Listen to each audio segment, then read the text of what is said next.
Welcome to the Deep Dive. Today we are tackling an incredibly complex and just a deeply tragic subject, the Gilgo Beach serial killings, which you may also know as the Long Island serial killings. It's a story that spans decades. It involves multiple police jurisdictions, so many agonizing setbacks for the families, and then finally a really dramatic breakthrough using modern forensics. We're talking about an investigation that really stretches from the early 1990s all the way through 2011. And honestly, it stands as one of the most frustrating cold cases in recent American history. Absolutely. So our mission today is to give you a clear, factual, and just a respectful look at the entire timeline. We really need to cut through the years of speculation and, conflicting theories to focus on the hard evidence that's been brought forward. The scope is just immense. We are tracing a series of events that are mostly concentrated along Ocean Parkway in Suffolk and Nassau counties, right there in New York. And it starts as far back as 1993. That's right.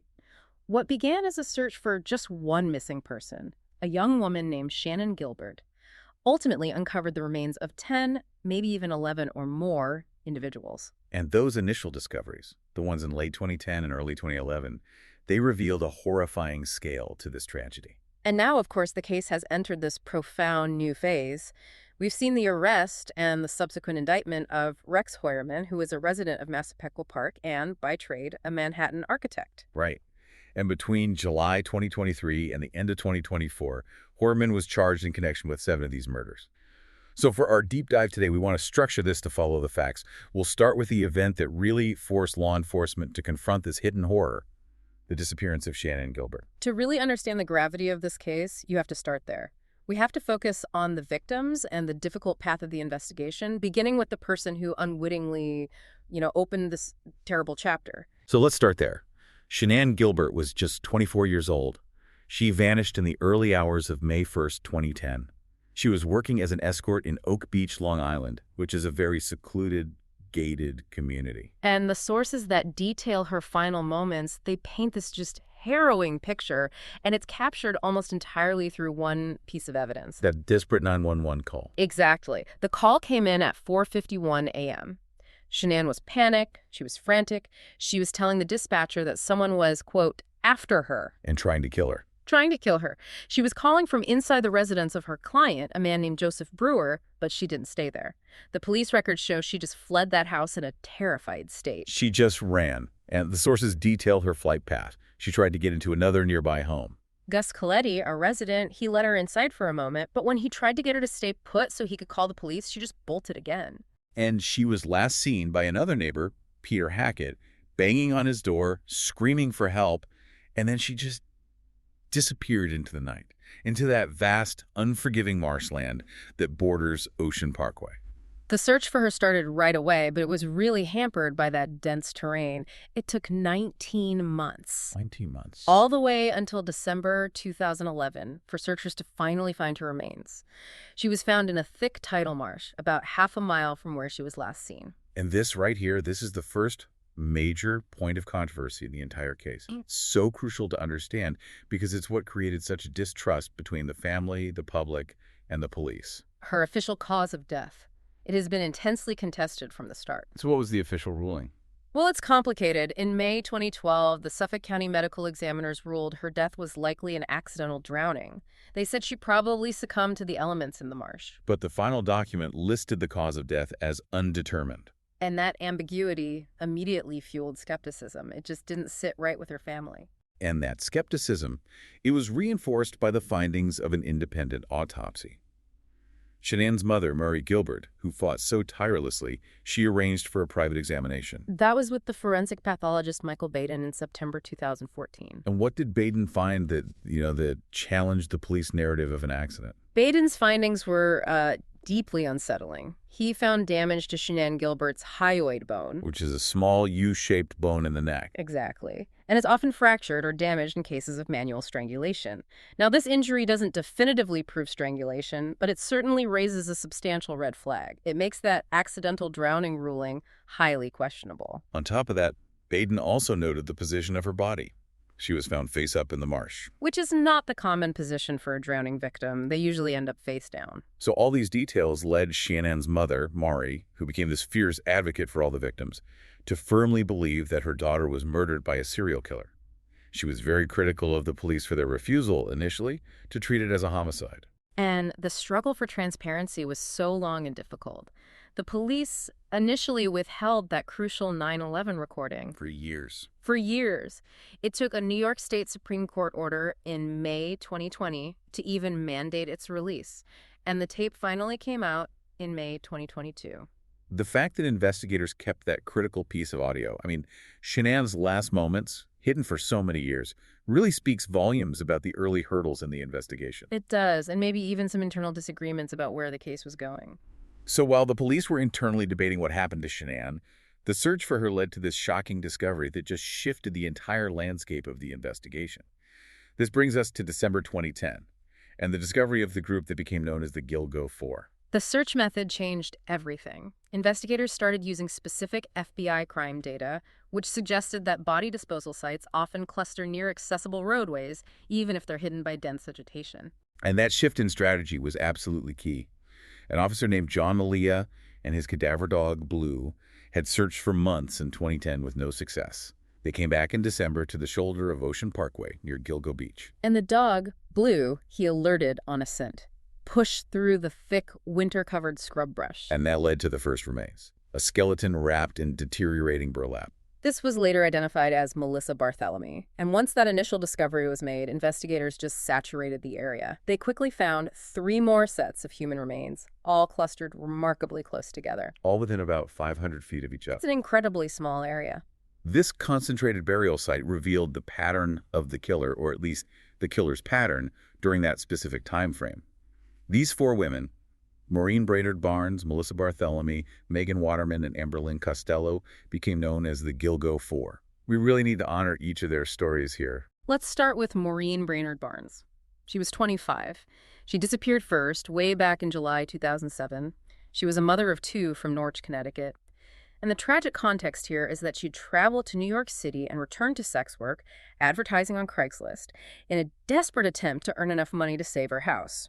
She had received an eviction notice. She was last seen on July 9th, 2007, planning to meet a client near her motel in Manhattan. And when her remains were found, there was a grim detail about her body. She was found restrained, secured with 3 leather belts. That level of preparation is just a chilling indicator of the killer's methods. So next was Melissa Barthelemy. She was 24, went missing in July of 2009.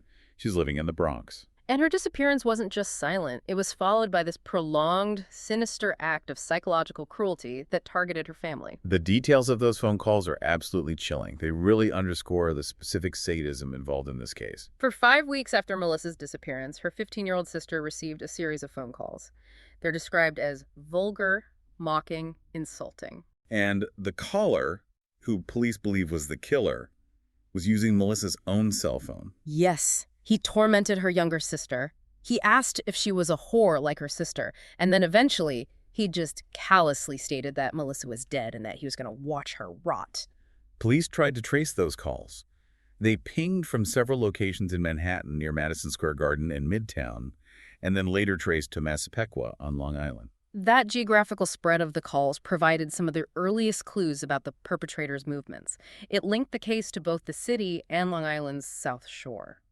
And we should also note some activity on her phone was traced near Manorville around the time she vanished, which is the location that's going to become very important later. The third victim discovered was Megan Waterman, 22 years old, a young mother from Scarborough, Maine. She went missing in June 2010. She was staying at a motel in Hauppauge, which is about 15 miles northeast of Gilgo Beach. And Megan was a mother to a 3-year-old daughter. The alarm bells for her family went off immediately because it was completely out of character for her not to check in with her child. They reported her missing within 2 days. And sources indicate she was a victim of sex trafficking, though the person arrested on those charges was later ruled out as having any connection to her murder. Finally, we have Amberlynn Costello. She was 27, lived in West Babylon, quite close to the eventual disposal site. She vanished in September 2010 after arranging to meet a client who had offered her a significant sum of money, about $2,500. And Amber's disappearance, this provided the critical, single most important non-forensic lead in the entire investigation, though nobody really understood its significance for a decade. Her roommate, who was the last person to see her alive, gave police this highly detailed description of the client. It wasn't just his physical appearance, but crucially, the vehicle he was driving. A dark green, first-generation Chevrolet Avalanche. And that vehicle detail was filed away. And it would ultimately be the thread that, years later, led law enforcement directly to the prime suspect. The discovery of these four women so close together, it immediately suggested a single, terrifying predator was operating on Long Island. But then, as police expanded their searches in the spring of 2011, they uncovered 6 more sets of remains, and the scope of the case just expanded exponentially. And this expansion was frightening because it didn't just add more victims. It dramatically stretched the timeline and revealed a far more complex pattern of disposal. It involved dismemberment, dispersal across significant distances, methods often used to, complicate identification and obscure the cause of death. Right, and it's here we have to discuss the Manorville victims. Their cases show this chilling geographic puzzle that investigators were facing. Pieces of the same person scattered across Long Island, sometimes separated by over a decade. Let's start with Valerie Mack. Initially, she was just Jane Doe number 6. She was 24, working as an escort in Philadelphia, and went missing back in 2000. And she was never officially reported missing by her family, which complicated things right from the start. Her case just embodies this complexity. In November of 2000, her torso was found wrapped in garbage bags, dumped in the woods near Manorville, Which is in central Suffolk County, about 60 miles east of the Gilgo Beach area. For 11 years, that torso remained unidentified. Then, during those massive 2011 searches near Gilgo, investigators found 3 more body parts. Her head, her right foot, and her hands. Which means the killer had driven 60 miles east to dump the torso, and then, maybe years later, driven west toward Ocean Parkway to deposit the remaining pieces. It wasn't until 2020, through the use of genetic genealogy, that officials confirmed that these scattered remains, the torso from 2000 and the parts from 2011, all belonged to the same person, Valerie Mack. That was an astonishing forensic linkage. It proved the killer was operating across the entire width of the island. And we see a chillingly similar operational style with Jessica Taylor. She was 20, working in Manhattan when she went missing in 2003. Her dismembered torso was discovered just 5 days later in Manorville, specifically on a pile of scrap wood. And there was this deliberate act of depersonalization in her case. A specific tattoo on her body had been mutilated with a sharp instrument, an apparent effort to destroy an identifying mark. And just like with Valerie Mack, the rest of her remains, her skull, hands, and forearm, were found along Ocean Parkway during those 2011 searches. The parallel disposal pattern torso in Manorville, extremities near Gilgo, it strongly implied the same perpetrator was responsible. And we now know that Rex Heuermann has been indicted for both their murders. Those charges came through in June and December of 2024. This confirms that investigative hypothesis that these geographically separate crimes were, in fact, linked. But the true scope of this goes back even further than the Manorville victims. The earliest case that's been linked by DNA evidence pushes the timeline all the way back to 1993. The murder of Sandra Costilla. Right. She was 28 years old when she was killed in November 1993. Her body was found at a wooded area in North Sea, Long Island. A location that's about 60 miles northeast of Gilgo Beach and, crucially, far away from those other Ocean Parkway disposal sites. It just shows the killer was operating across a massive radius spanning decades. The charge against Heuermann for Costilla's murder came in June of 2024, nearly 3 decades after her death. And the evidence. DNA. From hairs found on her body that matched Heuermann's profile, that linkage is just profound.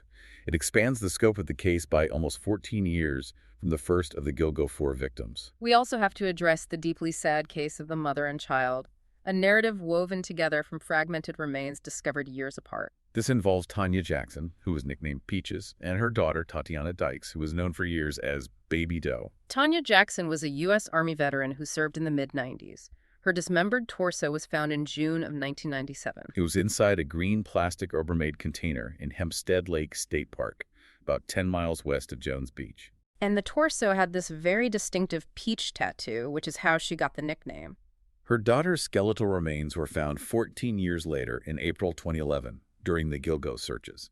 They were found near the partial remains of Valerie Mack. Tatiana Dykes, believed to be about 2 years old, was wrapped in a blanket wearing gold jewelry.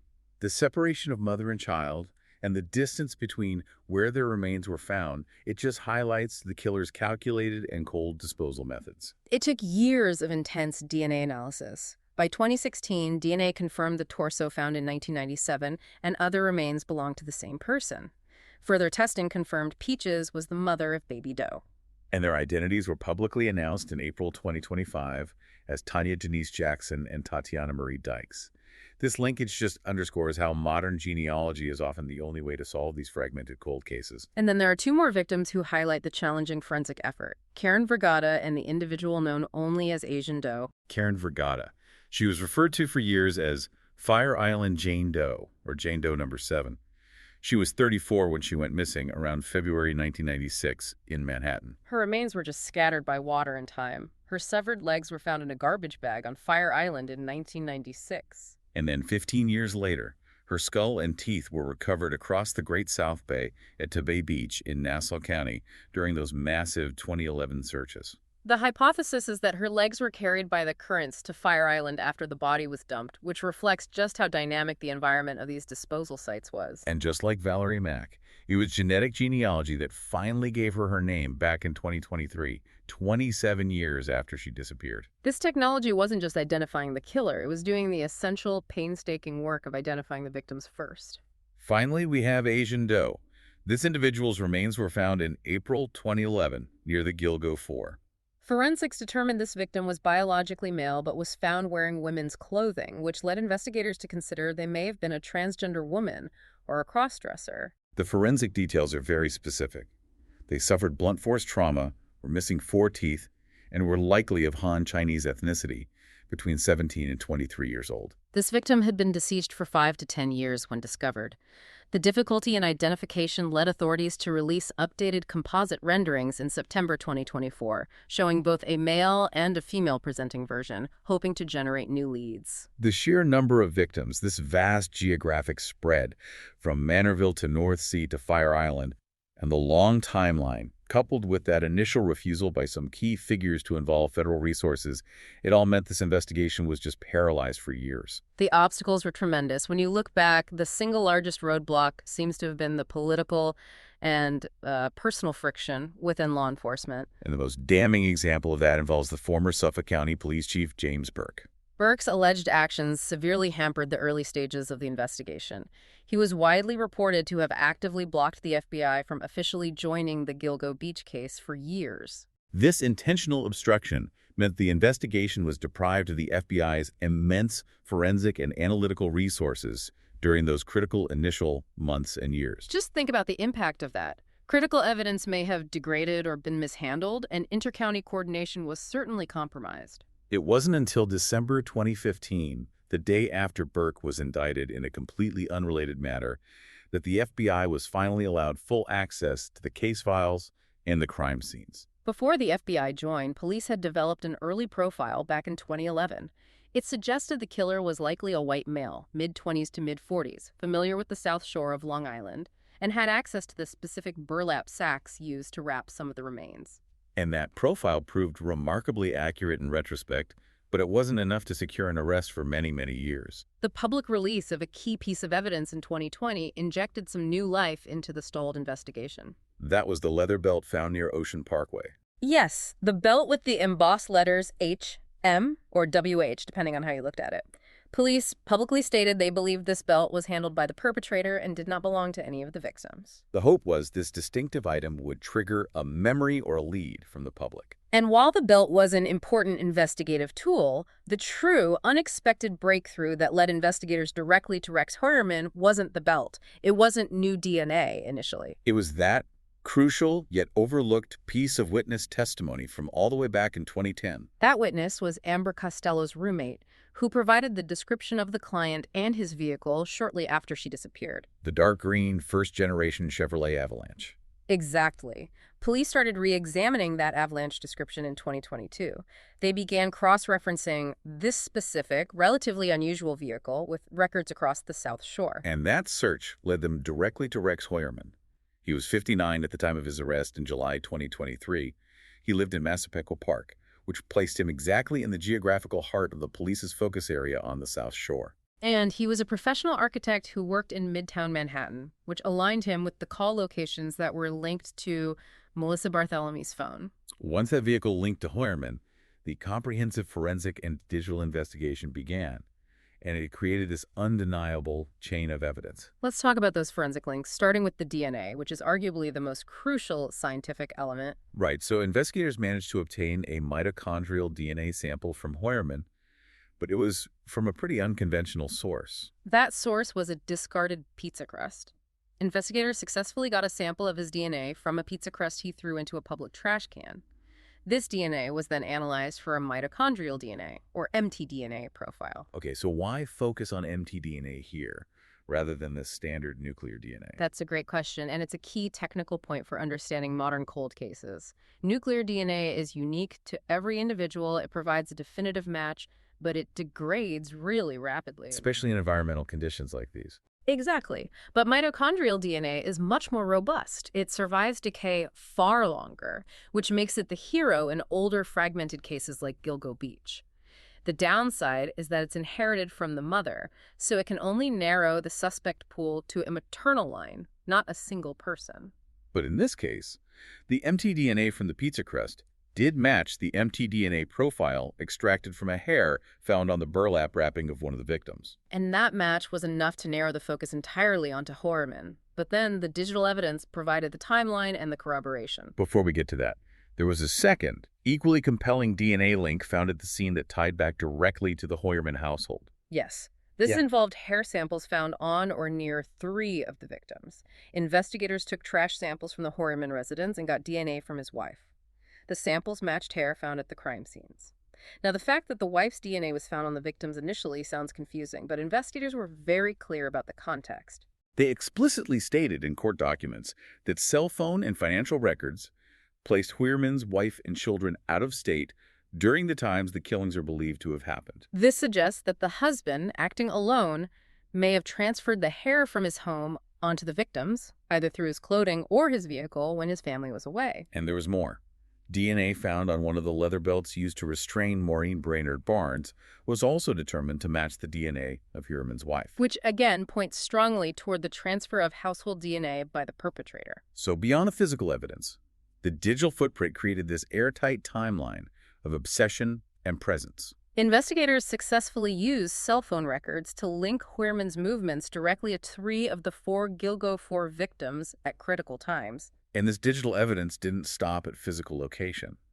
An email account strongly linked to Hoyerman was found to be conducting extensive online searches. And the court records detailing these searches, they paint a truly disturbing picture of the man's private life and his morbid fascination with his own crimes. The searches included frequent monitoring of the investigation's progress, searching for news articles about the Gilgo victims, but they also extended into the extremely dark and depraved, including searches for sadistic materials, child pornography, and, most chillingly, direct searches for images of the victims and their relatives. That digital trail provides not only the proof of presence near the crime scenes, but also the motive of a sustained morbid obsession. It suggests a long-term pattern of psychopathy and calculation. So the combination of the vehicle, the DNA, and this digital history created a comprehensive case that led to his initial indictment for the Gilgo 4. Since then, the charges have expanded.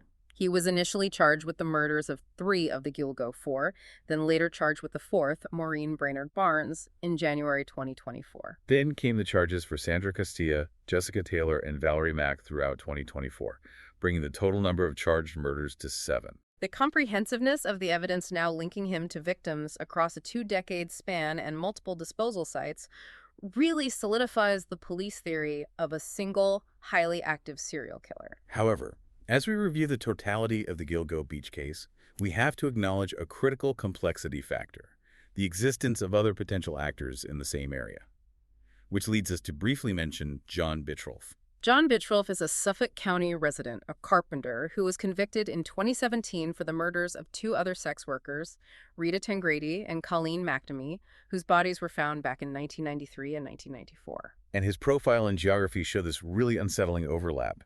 In 2017, a Suffolk County prosecutor openly suggested that Bittrolff might be responsible for some of the Gilgo Beach murders because of similarities in the crime scenes. The geographical connection is striking. Bittrolff lived in Manorville, which is exactly where the dismembered torsos of Gilgo victims Jessica Taylor and Valerie Mack were recovered years earlier. He was operating in the exact geographic region where those victims were first dumped. And on top of that, The source material notes an incredibly unsettling social connection. The adult daughter of Bitrul's victim, Rita Tangradi, happened to be the best friend of Gilgo victim, Melissa Barthelemy. It's a shocking coincidence, and while the Suffolk County Police have been understandably tight-lipped on any potential link, given the active investigation into Hoyerman, the overlap does raise a significant analytical question. Was it one killer who changed his method and geography over time, or were there multiple killers operating in the same area during the same period? The current evidence focuses almost entirely on Hoyerman, but the possibility of additional perpetrators can't be fully dismissed in an investigation that spans this much time and distance. This brings us to our final analysis. When you synthesize the full chronology, from Sandra Cosfilia in 1993 to the cluster found in 2010, it reveals the core challenges and the remarkable triumphs of this investigation. The synthesis shows two clear behavioral patterns that needed to be reconciled. First, you have the consistent victim demographic, mostly petite women, many of whom were sex workers struggling with difficult circumstances. But second, you have this vast disparity in disposal methods and locations, especially when you compare the early dismembered victims with the Gilgo Four. The early cases, like Costilla in North Sea and the body parts of Regatta scattered across Fire Island and Bay Beach, show a killer who was willing to travel extensively to scatter remains. And the Mandeville victims, Mack and Taylor, were dismembered and their parts were dumped in distant woods before other pieces resurfaced near Gilgo years later.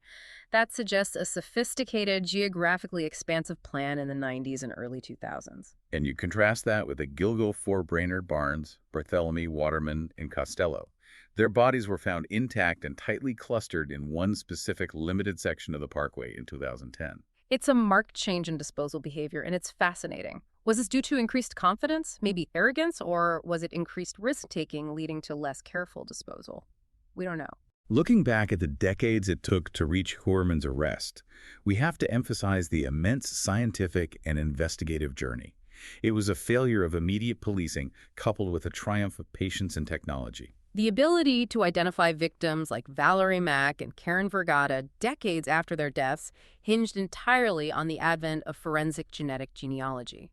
This technology allowed fragmented, unidentified remains to be matched through distant family trees, finally returning names to these women. And critically, it provided the method, through that mtDNA match, to link the discarded pizza crust to the crime scene evidence. So this deep dive into the source material shows that the pursuit of justice here was a long game.